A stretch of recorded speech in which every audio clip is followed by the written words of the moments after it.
जय हिंद साथियों, स्वागत है आप सभी का हमारे यूट्यूब चैनल अड्डा 730 स्टडी में। तो दोस्तों, आप लोग जानते हैं कि हम हिस्ट्री में टॉपिक बाय रिवीजन कर रहे हैं। लगातार हम लोग टॉपिक बाय रिवीजन कर रहे हैं, जिसमें टॉप 30 क्वेश्चन कर रहे हैं। तो इससे पहले हमने सबसे पहले सिंधु घाटी सभ्यता, वैदिक काल, फिर उसके बाद मगध साम्राज्य और महाजनपद काल के क्वेश्चन किए, और आज हम लोग मौर्य वंश से टॉप 30 क्वेश्चन करने वाले हैं। जहाँ मौर्य वंश आपके लिए बहुत इंपॉर्टेंट है और यहाँ से क्वेश्चन आपके एग्जाम में 1 से 2 क्वेश्चन जरूर आता है, और खासकर यहाँ पर अशोक से क्वेश्चन आते हैं, क्योंकि अशोक आप लोग जानते होंगे महान नीतियों के कारण हम लोग उन्हें अशोक महान कहते हैं। तो आइए उन 30 क्वेश्चनों पर हम लोग चर्चा करते हैं कि कौन से क्वेश्चन हैं और कौन से आपके एग्जाम में पूछे जाएंगे। ठीक है, तो चलिए शुरुआत करते हैं। आज का पहला क्वेश्चन बिल्कुल बेसिक से और फिर हाई लेवल तक के हम लोग क्वेश्चन करेंगे। कह रहा है मौर्य साम्राज्य की स्थापना किसने की थी। देखिए, सबसे पहले धीरे धीरे क्वेश्चन पर चलेंगे। क्वेश्चन कह रहा है मौर्य साम्राज्य की स्थापना किसने की थी। तो आपको याद रखना है, अगर मौर्य साम्राज्य की स्थापना आपके एग्जाम में पूछा जाए तो बताएंगे कि सर चंद्रगुप्त मौर्य ने की थी। किसने? चंद्रगुप्त मौर्य ने मौर्य साम्राज्य की स्थापना की थी। इसमें इस वीडियो में अपन लोग 30 क्वेश्चन करने वाले हैं। 30 में से आपका क्या स्कोर रहता है कमेंट बॉक्स में हमें बताएंगे, और ऐसी वीडियोज पाने के लिए हमारे चैनल को सब्सक्राइब कर लेंगे। नेक्स्ट क्वेश्चन ये रहा आपकी स्क्रीन पर। कह रहा चाणक्य, एक मिनट, चाणक्य और किस नाम से जाना जाता था। देखिए, चाणक्य और किस अन्य नाम से जाना जाता था। श्रीगुप्त, समुद्रगुप्त, चंद्रगुप्त या विष्णुगुप्त। तो आपको याद रखना है, चाणक्य को हम लोग कौटिल्य और विष्णुगुप्त भी कहते थे। क्या कहते थे? विष्णुगुप्त भी कहा जाता था। आप लोगों को ये बात याद रखनी है, ये आपके लिए इंपॉर्टेंट क्वेश्चन हो जाता है। अगला क्वेश्चन ये रहा हिस्ट्री का एक और क्वेश्चन। चाणक्य किसका प्रधानमंत्री था। ये क्वेश्चन आपके एग्जाम में आएगा तो भी आप लोग गलत नहीं करेंगे। चलिए, इस क्वेश्चन का जवाब आप लोग देंगे। कह रहा है चाणक्य किसका प्रधानमंत्री था। तो आपको याद रखना है, ये बेसिक क्वेश्चन है, जाहिर सी बात चंद्रगुप्त मौर्य का ही क्या होगा, प्रधानमंत्री होगा। चलिए अगला क्वेश्चन देखते हैं। ये रहा आपकी स्क्रीन पर अगला क्वेश्चन। कह रहा अर्थशास्त्र की रचना किसने की थी। तो जाहिर सी बात है कौटिल्य इसका राइट आंसर होगा। अगला क्वेश्चन, जो क्वेश्चन अच्छे होंगे उन पर हम लोग चर्चा भी करेंगे। जो क्वेश्चन, बहुत से क्वेश्चन जैसे अर्थशास्त्र वाला क्वेश्चन है, रिपीटेड क्वेश्चन है, आपको बहुत अच्छे से रट गया होगा, तो इस पर हम ज़्यादा चर्चा नहीं करेंगे। कह रहा कौटिल्य के अर्थशास्त्र में किस पहलू पर प्रकाश डाला। ये अच्छा क्वेश्चन है। जो अर्थशास्त्र है इस पर कह रहा है किस पहलू पर प्रकाश डाला गया। हालांकि आपको याद रखना है, जो अर्थशास्त्र है इसमें जो आपको हमेशा याद रखना है, इसमें राजनीतिक नीतियों पर प्रकाश डाला गया है, ना कि आर्थिक जीवन पर। ठीक है, मतलब आर्थिक तो बात वैसे अगर आप अर्थशास्त्र देखेंगे तो इस वक्त आर्थिक के क्षेत्र में चल रही है, लेकिन राजनीतिक नीतियों पर प्रकाश डाला गया है, ये बात आपको याद रखनी है। नेक्स्ट क्वेश्चन पर चलते हैं। अगला क्वेश्चन ये रहा आपकी स्क्रीन पर। तेरा चंद्रगुप्त मौर्य ने अपने अंतिम दिन कहाँ गुजारे थे। ये बहुत बेहतरीन क्वेश्चन है। चंद्रगुप्त मौर्य जो था इसने अंत में क्या किया था भैया, अपने यहाँ जैन धर्म को अपना लिया था। जैन धर्म, और जैन धर्म में ये कहने का मतलब कहीं ना कहीं रीति होती है कि अगर आप अपने मतलब जीवन को पूरा जी लेने के बाद फिर क्या करते हैं, तो जैन धर्म वाले जो हैं वो संलेखना संधारा प्रथा अपना लेते हैं। तो इन्होंने क्या किया था, श्रवणबेल बोला। जो ये कहाँ पर है, ये कर्नाटक में है। कहाँ पर है सर? कर्नाटक में। यहाँ का इन्होंने जाकर अपना मतलब जो था ये शरीर त्यागे थे। आपको याद रखना। नेक्स्ट क्वेश्चन पर चलते हैं। अगला क्वेश्चन ये रहा आपकी स्क्रीन पर। बताना है कि किस राजा की कहानी मुद्रा राक्षस नाटक का विषय है। मुद्रा राक्षस, जो मुद्रा राक्षस अगर हम बात करें किसकी है, तो आपको याद रखना है जो मुद्रा राक्षस है ये किसकी, ये विशाखा दत्त की है। किसकी है सर? विशाखा दत्त। ये मुद्रा राक्षस किसकी है, तो आपको याद रखना मुद्रा राक्षस जो है ये विशाखा दत्त की है। किसकी है सर? विशाखा दत्त की है। आपको याद रखना विशाखा दत्त की है मुद्रा राक्षस। तो ये अब बताना है किसका, किस नाटक का विषय है। तो आप क्या बताएंगे सर? चंद्रगुप्त मौर्य के बारे में ये लिखी गई है। आपको याद रखना। एक और क्वेश्चन देखते हैं। अगला क्वेश्चन ये रहा आपकी स्क्रीन पर। क्या प्रसिद्ध यूनानी जो मेगास्थनीज था, मेगास्थनीज भारत में किसके दरबार में आया था। इसकी एक किताब आपके मतलब बुक जो बहुत बार पूछी गई है, इंडिका। आपको याद है क्या है? इंडिका। ये इंडिका आपके एग्जाम में कई बार पूछी गई है। ये किसके, तो आपको हमेशा याद रखना है ये चंद्रगुप्त मौर्य के दरबार में आया था, याद रखेंगे। अगला क्वेश्चन ये रहा आपकी स्क्रीन पर। कह रहा इंडिका अभी हमने देखी किसकी थी, मेगास्थनीज की थी इंडिका। अगला क्वेश्चन ये रहा आपकी स्क्रीन पर। कह रहा बिंदुसार के शासनकाल के दौरान अशांति कहाँ थी। बताइए अशांति कहाँ थी, बिंदुसार के शासन के दौरान अशांति कहाँ थी। अच्छा, अगर मौर्य साम्राज्य से आपकी राजधानी पूछ ले तो क्या बताएंगे। हमेशा याद रखना है मौर्य साम्राज्य की जो राजधानी बनी गई थी वो पाटलिपुत्र थी। ठीक है, याद रखेंगे। अच्छा, इसका राइट आंसर क्या होगा, विकल्प उत्तर सी होगा, तक्षशिला। तक्षशिला में अशांति हुई थी, याद रखेंगे। नेक्स्ट क्वेश्चन पर चलते हैं। अगला क्वेश्चन ये रहा। क्या सम्राट अशोक किसका पुत्र था। तो जाहिर सी बात है रिपीटेड क्वेश्चन है, आपके एग्जाम में ये क्वेश्चन आ सकता है। तो क्या बताएंगे सर? बिंदुसार का पुत्र था। नेक्स्ट क्वेश्चन ये रहा आपकी स्क्रीन पर। क्या मौर्य वंश का अंतिम शासक कौन था। तो क्या बताएंगे सर? बृहद्रथ जो था ये मौर्य वंश का अंतिम शासक था, याद रखेंगे। और बृहद्रथ की हत्या करके पुष्यमित्र शुंग ने शुंग वंश की नींव डाली थी, याद रखेंगे ये भी बात। ठीक है, चलिए अगला क्वेश्चन। ये रहा।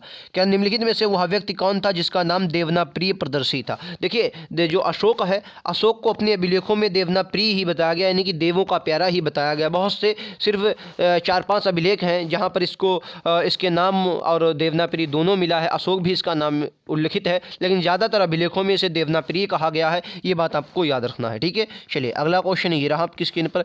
क्या निम्नलिखित में अभिलेखों में से किसमें अशोक का नाम उल्लेख हुआ है? देखिए मैंने भी बताया था बहुत कम है, तो आपको बताना है किसमें अशोक का नाम उल्लिखित हुआ। गुर्जरा में, ब्राह्मगिरी, सारनाथ या अहरोरा? बताइए, अहरोरा, गुर्जरा या ये आपका ब्राह्मगिरी या सारनाथ? तो बताना है आपको। राइट आंसर क्या होगा? जी बिल्कुल सही, गुर्जरा। गुर्जरा में होगा आपको। गुर्जरा ये पाकिस्तान का है, याद रखें। सॉरी गुर्जरा, हाँ गुर्जरा कन्फ्यूज़न कर्नाटक है या पाकिस्तान, मुझे कन्फ्यूज़न हो रहा है। फिलहाल आपको ये याद रखना है जो अशोक का नाम उल्लेखित है वो कहाँ पर है? गुर्जरा में उल्लेखित है। नेक्स्ट क्वेश्चन, अगला क्वेश्चन।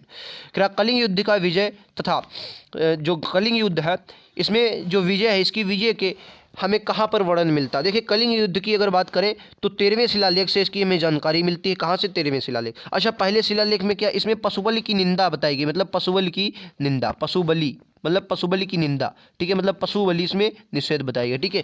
दूसरा में बहुत बार पूछा गया कि चेल चोल पांड्य का चर्चा कहाँ पर हमें है? चेल चोल पांड्य, मतलब दक्षिण के जो राज्य थे चेर चोल पांड्य। कौन? चेर चोल पांड्य। चेर चोल पांड्य जो थे इनकी चर्चा कहाँ पर मिली है? तो दूसरे शिलालेख में कही गई है, तो आपको याद रखना है। ये आपके इंपॉर्टेंट क्वेश्चन हो जाते हैं आपके एग्जाम की दृष्टि से, याद रखेंगे। चलिए नेक्स्ट क्वेश्चन ये रहा आपकी स्क्रीन पर। कह रहा है कलिंग विजय के उपरांत अशोक महान निम्नलिखित में से किस धर्म को अपना लिया? जाहिर सी बात है बौद्ध धर्म को इन्होंने अपना लिया था, और उसके बाद बौद्ध धर्म का बहुत प्रचार प्रसार इन्होंने दिल खोल कर कहते हैं प्रचार प्रसार किया, बहुत प्रचार प्रसार किया। उसमें अपने इधर उधर लोगों को भी भेजा था इन्होंने। कह रहा किस स्थान के निकट प्रसिद्ध कलिंग युद्ध का लड़ाई लड़ी गई थी? देखिए कलिंग युद्ध जो था, यहाँ का एक शासक था कलिंग युद्ध का खारवेल। खारवेल से ये कलिंग युद्ध के जो शासक था खारवेल से युद्ध लड़ा गया था, आपको याद रखना है। अब आपके एग्जाम में पूछा गया ये कहाँ पर लड़ा गया था, तो क्या बताएंगे? जी बिल्कुल सही, धौली के पास लड़ा गया था, याद रखेंगे। धौली मतलब उड़ीसा, पूरी उड़ीसा में ये पड़ता है, ठीक है। धौली उड़ीसा में पड़ता है, याद रखेंगे। एक और क्वेश्चन देखिए, ये रहा आपकी स्क्रीन पर। कि रहा सारनाथ में किस सम्राट का स्तंभ है? तो सारनाथ में जाहिर सी बात है स्तंभ जितने भी हैं वो अशोक ही ने बनवाए हैं। अशोक ने स्तंभ लेख, गुहा लेख, इनका प्रचलन जो था सबसे पहले अशोक ने ही करवाया है, आप लोगों को याद रखना है। नेक्स्ट क्वेश्चन पर चलते हैं, ये रहा आपकी स्क्रीन पर। क्या निम्नलिखित में से अशोक का उत्तराधिकारी कौन था? अशोक का उत्तराधिकारी कौन था? निम्न में से अशोक का उत्तराधिकारी कौन था? तो बताइए अशोक का उत्तराधिकारी कौन हुआ? तो क्या बताओ? कुणाल जो था ये अशोक का उत्तराधिकारी हुआ था, याद रखेंगे। चलिए ये अगला क्वेश्चन ये रहा। किरा सांची का स्तूप किस कला व मूर्ति कला का निरूपित करता है? तो जाहिर सी बात है स्तूप जितने भी बनाए गए हैं वो सभी बौद्ध धर्म को निरूपित करते हैं, आपको याद रखना है, ठीक है। चलिए अगला क्वेश्चन ये रहा आपकी स्क्रीन पर। क्वेश्चन नंबर 21 कह रहा है मौर्य साम्राज्य का प्रचलित मुद्रा का नाम क्या था? दीनार थी, तोल थी, पण थी, निम्नलिखित में से कोई नहीं। तो आपको याद रखना है अगर मौर्य साम्राज्य में आपसे पूछा जाए तो क्या बताएंगे? जाहिर सी बात है इसका राइट आंसर आप लोगों को याद रखना है 21 का सी होगा, पण थी, ठीक है। दीनार ये गुप्त काल में सर सोने की मुद्रा होती थी। कौन सी? सोने की मुद्रा। कहा है कि सर सोने की मुद्रा गुप्त काल में दीनार होती थी, आपको याद रखना गुप्त काल में, ठीक है। और पण जो थी ये मौर्य काल में थी, पण थी जो मौर्य काल में थी। एक और क्वेश्चन देखिए, अगला क्वेश्चन ये रहा आपकी स्क्रीन पर। कह रहा प्रसिद्ध सांची स्तंभ किसके द्वारा बनाया गया था? कितनी बार बताया था? सांची का जो स्तंभ था ये किसके द्वारा? अभी हमने क्या देखा सर? किसके द्वारा? अशोक के द्वारा। अगला क्वेश्चन ये रहा। कह रहा अशोक के अभिलेख को सर्वप्रथम किसने पढ़ा? सर 1837 में। किसने? 1837 में किसने पढ़ा था? कब सर? 1837 में जेम्स प्रिंसेप ने। किसने सर? जेम्स प्रिंसेप ने पढ़ा था, आपको याद रखना है। किसने? जेम्स प्रिंसेप ने 1837 में अशोक के अभिलेखों को पढ़ा था सबसे पहले। नेक्स्ट क्वेश्चन कह रहा है अशोक ने बौद्ध धर्म का प्रचार के लिए किसको श्रीलंका भेजा था? मैंने क्या बताया, बहुत से लोगों को इन्होंने श्रीलंका भेजा था, ठीक है। आपको याद रखना है किसको भेजा था, तो आप क्या बताएंगे सर? मतलब महेंद्र और संघामित्रा को श्रीलंका भेजा। ये मिनांडर कौन है? अब आपको याद है मिनांडर जो था ये यूनानी शासक था, यूनानी, इसने बौद्ध धर्म को अपनाया था। और मिनांडर और एक नागसेन ये बौद्ध भिक्षु है।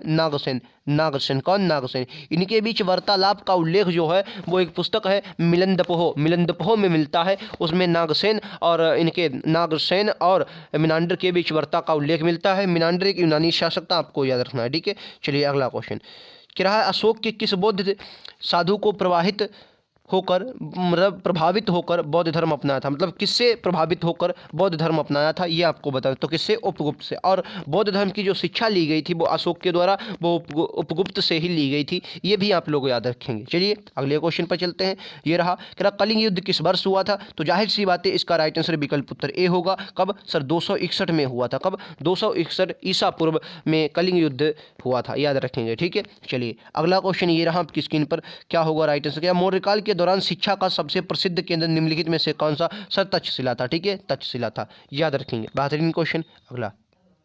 अगला क्वेश्चन, क्या चंद्रगुप्त मौर्य का प्रसिद्ध गुरु चाणक्य निम्नलिखित में से किस विद्या केंद्र में संबंधित था? तो जाहिर सी बात है इसका भी राइट आंसर क्या होगा? तक्षशिला ही होगा। चलिए नेक्स्ट क्वेश्चन पर चलते हैं। अगला क्वेश्चन, मौर्य वंश का शासक के दौरान स्थानिक कौन था? स्थानिक के बहुत प्रसिद्ध आपको याद रखना है। राइट आंसर क्या होगा? जिला प्रशासक थे। कौन थे? जिला प्रशासक थे स्थानिक। नेक्स्ट क्वेश्चन, क्वेश्चन नंबर अगला यानी कि 30वां, अशोक शिलालेख किस लिपि में खुदे हुए? तो अशोक के जो ज़्यादातर शिलालेख हुए हैं ये सर किसमें? ब्राह्मी लिपि में खुदे हुए। किसमें? ब्राह्मी लिपि में खुदे हुए। तो ये थे आज के टॉप 30 क्वेश्चन। वीडियो को अच्छा लगा कमेंट बॉक्स में ज़रूर बताएं और ऐसे क्वेश्चनों के लिए आप हमारे चैनल को सब्सक्राइब करते हैं। मिलते हैं अगले वीडियोज़ में। आज के लिए इतना ही। Thank you.